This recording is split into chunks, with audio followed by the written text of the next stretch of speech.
Yan, good day sa inyo mga boss. Meron tayo ditong gagawin itong L300. Yan, 4D56 ang makina. Ang problema nung driver, yung start daw niya mga boss. Testingin natin. Nag-i-slide daw.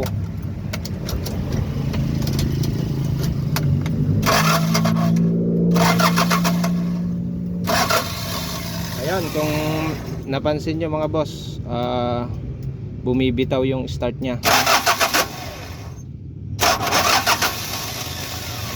Yan, bumibitaw nga siya. Pagka ganyan mga boss, ang problema niyan sa starter mismo. Kailangan baklasin yung starter nya yan. At may problema yan sa Bendix drive o di kaya yung spring, yung lock nung Bendix gear. Kaya kalasin natin yan. Ito, yung starter na yan. Pag magkakalas ng starter mga boss, mag-disconnect kayo ng battery.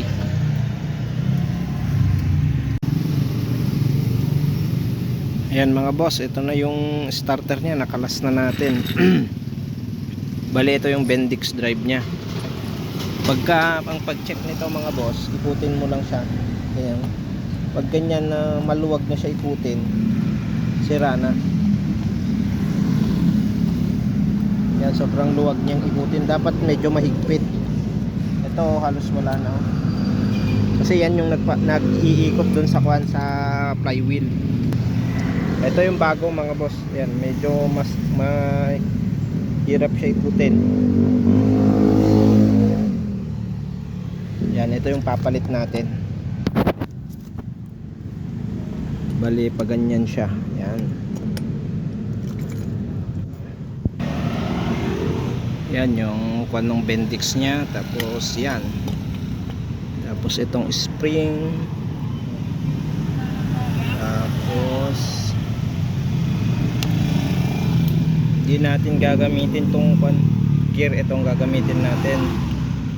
Ganyan. Tapos ito. Tsaka nyo ilagay yung lock nya doon. So walang magbibideo kaya ikakat muna natin tong video nya.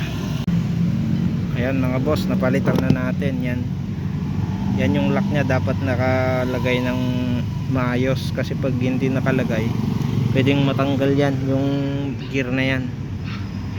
Yan, salpak na natin at nang matesting mga boss. Ayan, bali na isalpak na natin yung starter. Try na natin, testing kung okay na siya.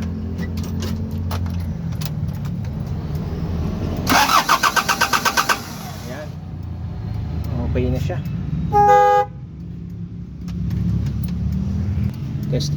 Testing natin. Okay na.